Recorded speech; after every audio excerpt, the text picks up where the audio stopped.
संस्कृत शिक्षण कक्षा 6 व्याकरण गरिमा पुस्तक का नाम है पाठ 2 वर्ण विचार। इस वीडियो में आपको हम सचित्र शब्दार्थ, वर्ण, वर्णमाला के स्वर, व्यंजन भेद आदि का ज्ञान करा रहे हैं। तो शुरू करते हैं वीडियो। आम्रम अर्थात आम। इदम किम, इदम आम्रम। झ चंद्रः चंद्रमा, चंद्रः चंद्रमा। पहला है आम्रम, दूसरा चित्र चंद्रः। भल्लूका भालू, भल्लूकः भालू। जो विसर्ग हैं उसमें हल्की सी ह की ध्वनि उच्चारित होगी। भल्लूका भालू। ढक्कः, ढक्कः अर्थात ढोलक, ढक्कः ढोल या ढोलक। इस प्रकार से अभ्यास करते रहें। अगला चित्र देखिए। ओष्ठः ऊँट या दंतः दांत, इसमें दांत भी हैं तो दंतः ऊँट है, ओष्ठः। दूसरा चित्र तोते का है। संस्कृत में तोते को कहते हैं शुकः, एक वचन शुकः तोता। वर्तक बत्तख, वर्तक बत्तख, अंग्रेजी में डक कहते हैं। वर्तका बत्तख, डक। और ये जो आपको पीकॉक दिख रहा है मोर, संस्कृत में इसे कहेंगे मयूरः, मयूरः एक वचन में, एक वस्तु एक चित्र, मयूरः मोर। बत्तख को क्या बताया? वर्तकः बत्तख। जो हा की ध्वनि निकल रही है इसमें विसर्ग लगाना है, और हा की ध्वनि नहीं निकलती है तो सादा लिखेंगे बिना विसर्ग। अगला चित्र देखिए। फलम, एक वचन में फलम, बहुवचन में फलानि। फलम माने फल, फलम फल। इसमें वचन का महत्व बहुत है। अगर आपको बहुवचन में लिखना है तो फलानि, नी पर छोटी की मात्रा, ना पर ई की मात्रा लगाएंगे। फलम फले फलाने, इस प्रकार के रूप चलते हैं नपुंसकलिंग में। अगला चित्र देखिए। इसमें गाय बनी हुई है, गाय को कहेंगे धेनु, धेनु। और जो प्याज बनी है इसे कहेंगे पलांडु, प्याज पलांडु, प्याज। प्याज एक सब्जी है और गाय एक पालतू हमारा जो पशु है, और हिंदू धर्म में गौ माता है, गौ। थकारः यानी था वर्ण। दंतः दांत, दंतः दांत। अब दंता एक वचन है इसलिए दंता माने एक दांत हुआ, इसमें वचन का विशेष महत्व है। पलांडु प्याज एक वचन में लिखा है। फलम, फलम माने फल, इस पर विसर्ग गलत लगा है, ये पुस्तक की मिस्टेक है, प्रिंटेड की प्रिंटिंग मिस्टेक है। आप फलम लिखेंगे माँ हलंत, विसर्ग नहीं लगाना है, ध्यान दें। फलम फल एक वचन में। अगला चित्र देखिए। उष्ट्रः ऊँट, उष्ट्रः ऊँट। ऊणः ऊन। ओष्ठः ऊँट, ओष्ठः ऊँट। औदनिकः, औदनिकः रसोइया, औदनिका रसोइया।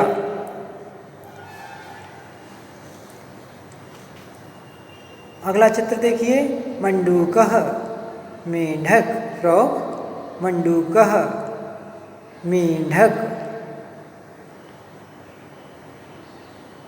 यज्ञ का चित्र सामने है, यज्ञ हो रहा है, ऋषि यज्ञ कर रहे हैं। यज्ञः यज्ञ, ये यज्ञ, क्योंकि जो ज्ञ है वो ज प्लस या ज्ञ बनता है तो यज्ञ, यज्ञ इस प्रकार से कह सकते हैं। अगला चित्र देखिए। चित्र को देखकर उचित शब्द लिखिए।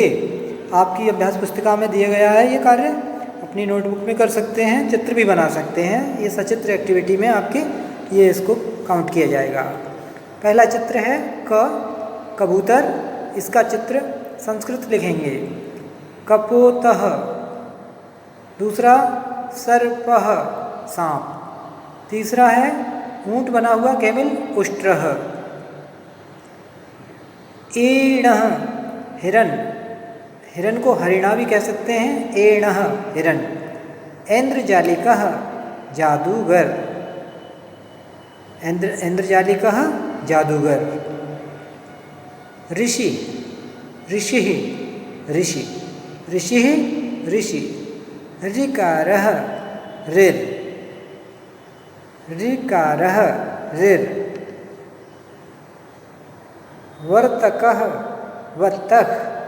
अभी पहले भी हमने बताया आपको, डक को संस्कृत में वर्तकः कहेंगे और तोते को संस्कृत में शुकः, तोता, और इंग्लिश में पैरट। तोता, शुकः। इस प्रकार आप तीनों भाषाओं का समान रूप से ज्ञान प्राप्त कर सकते हैं। तीनों भाषाओं पर आपका अधिकार होना चाहिए। टिड, टिभे, टिड्ढी, टिड्डा। ये एक टिड्डा पक्षी है, एक तरह का ये कीट होता है। पक्षी नहीं, ये कीट है, पक्षी भी गलत लिखा है, ये कीट है जो फसलों को नुकसान पहुंचाते हैं। और टिड्डी दल जो आ जाते हैं, तो ये टिड्ढिभ, टिड्ढिभ, टिड्डी या टिड्डा। ठक्कारः, ठठेरः। णकारः, तडागः, तालाब। गर्दभः, गधा, डंकी। घटिकः, घटिका, घड़ी। अब इसमें हा की ध्वनि नहीं निकालें, घटिका, घड़ी। छागः, बकरा, छागः, बकरा। जम्बुका, गीदड़, जम्बुका, गीदड़। पुल्लिंग में है ये, जम्बुका, गीदड़। इस प्रकार इन पशु पक्षियों और जो वस्तुएं दिखाई गई, इनकी संस्कृत, हिंदी और अंग्रेजी में नाम याद कीजिएगा। झषा, मछली, जो फिश है इसको संस्कृत में झषा कहेंगे। मत्स्य माने भी मछली होता है। यकारः, य वर्ण, य। च, छ, ज, झ, य। ड से डमरू, डमरू, डमरूह, बस विसर्ग लगाना है, डमरूह, डमरू। ढक्कः, ढोलक, ढोल, ढक्कः, ढोल। पुनः उच्चारण कर लें और याद करें। कपोतः, कबूतर। खरबूजम, खरबूजा। यकार, यवर्ण। चंद्रः, चंद्रमा, मून। चंद्रः, चंद्रमा। पुनः अवलोकन, पुनः उच्चारण।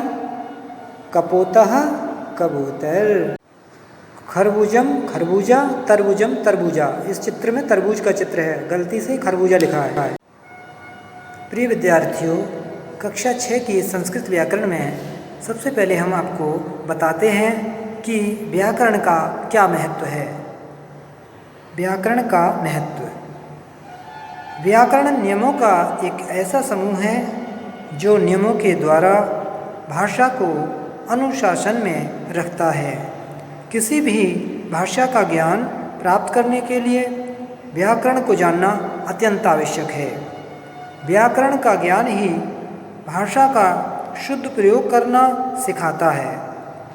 यदि किसी भी भाषा में शुद्धता और स्पष्टता लानी है तो भाषा में व्याकरण का ज्ञान होना आवश्यक है। व्याकरण नियमों की एक व्यवस्था है जो भाषा को सुव्यवस्थित करती है। व्याकरण के मुख्यतः 3 अंग होते हैं: वर्ण विचार, शब्द या पद विचार और वाक्य विचार। अब आप समझ गए होंगे कि बिना व्याकरण के हम किसी भी भाषा को ठीक से नहीं सीख सकते, ना समझ सकते हैं और ना ही लिख सकते हैं। व्यवस्थित और शुद्धतापूर्वक कार्य व्याकरण करना ही सिखाता है। तो हर विषय की, हर भाषा की जो ग्रामर है वो बहुत महत्वपूर्ण है। तो ग्रामर को अवश्य सीखिएगा।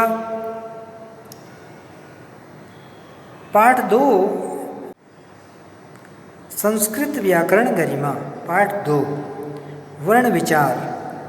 प्रश्न नंबर 1, वर्ण किसे कहते हैं? वर्ण वह सबसे छोटी ध्वनि जिसके और अधिक टुकड़े नहीं किए जा सकते, उस ध्वनि को वर्ण या अक्षर कहते हैं। जैसे आ, ई, उ, क, च इत्यादि। वर्ण किसे कहते हैं? वर्ण वह सबसे छोटी ध्वनि जिसके और अधिक छोटे टुकड़े नहीं किए जा सकें, उस ध्वनि को वर्ण या अक्षर कहते हैं। जैसे आ इ ई उ ऋ क ख ग घ इत्यादि। प्रश्न 2, वर्ण कितने प्रकार के होते हैं और उनके नाम लिखिए। वर्ण 3 प्रकार के होते हैं, स्वर वर्ण, व्यंजन वर्ण और अयोगभा ध्वनियाँ। स्वर 13 होते हैं संस्कृत में, व्यंजन का से हा तक 33 होते हैं और अयोगभा ध्वनियाँ 2 हैं, अंग और अह। इस प्रकार से कुल वर्ण संस्कृत वर्णमाला में 48 माने जाते हैं। वैसे तो बहुत अन्य सारे वर्ण हैं, लेकिन मुख्यतः ये मूल 48 वर्ण 48 वर्ण ही मान्य हैं। अन्य वर्ण जो और किसी वर्णों के संयोजन से बन जाते हैं, मुख्य वर्ण 48 हैं, 48। प्रश्न नंबर 3, स्वर की परिभाषा दीजिए। स्वर वोवेल्स जो वर्ण किसी अन्य वर्ण की सहायता के बिना बोले जाएं, उन्हें स्वर कहते हैं। संस्कृत में 13 स्वर हैं। अ, आ, इ, ई, उ, ए, ऐ, ओ, औ, ऋ, लिरि। अगला प्रश्न है, व्यंजन किसे कहते हैं? चौथा प्रश्न है ये हिंदी गरिमा में। व्यंजन जो वर्ण स्वरों की सहायता के बिना नहीं बोले जा सकते। व्यंजन वो वर्ण हैं जो बिना स्वर की सहायता के नहीं बोले जा सकते, उन्हें व्यंजन कहते हैं। व्यंजन को हल भी कहते हैं। हल, ला के नीचे हलंत लगाएं, ला हलंत। इनकी संख्या का से हा तक 33 है। का, च, ट, प वर्ग, ये 5 वर्ग हैं। उसके बाद अंतस्थ ऊष्म हैं, तो ये कुल मिलाकर 33 हैं, का से हा तक। प्रश्न नंबर 5, स्वर कितने प्रकार के होते हैं? उनके नाम लिखिए। स्वर 3 प्रकार के हैं। स्वर के भेद 3 हैं, ह्रस्व स्वर, दीर्घ स्वर और संयुक्त स्वर। कुछ विद्वान स्वर के 3 भेद करते हैं, ह्रस्व, दीर्घ और प्लुत स्वर। इस प्रकार से आप इन शब्दार्थ और प्रश्नोत्तरों का अच्छी तरह अभ्यास करें और व्याकरण को सीखें। धन्यवाद। प्रश्न है, नीचे दिए गए प्रश्नों में से सही उत्तर पर सही का निशान लगाइए। क, भाषा की सबसे छोटी इकाई को क्या कहते हैं? स्वर या व्यंजन या वर्ण या लिपि? तो भाषा की सबसे छोटी इकाई क्या हुई? वर्ण। ख, संस्कृत वर्णमाला में स्वरों की संख्या कितनी है? 10, 11, 12, 13। तो मैंने आपको बताया कि संस्कृत में स्वरों की संख्या 13 होती है, जबकि हिंदी में स्वरों की संख्या 11 होती है। प्रश्न ग, संस्कृत वर्णमाला में व्यंजन वर्णों की संख्या बताइए। 25, 30, 33, 36। संस्कृत वर्णमाला में मूल व्यंजन क से हा तक 33 हैं। साथ ही हिंदी में भी का से हा तक 33 व्यंजन होते हैं। घ, वर्णों के व्यवस्थित समूह को क्या कहते हैं? वर्णमाला या भाषा, लिपि या व्यंजन? सही उत्तर क्या है? सोचकर बताइए। वर्णों के निश्चित और व्यवस्थित क्रम समूह को क्या कहते हैं? वर्णमाला। वर्णमाला, अल्फ़ाबेट। अगला प्रश्न है, संस्कृत वर्णमाला में यानी संस्कृत भाषा की वर्णमाला में कितने वर्ण हैं? 48, 48, 36, 36 या 23, 23 या 33, 33? कौन सा विकल्प सही है? तो संस्कृत वर्णमाला में कुल 48, 48 वर्ण हैं। 13 स्वर, 33 व्यंजन और 2 अयोग भाग।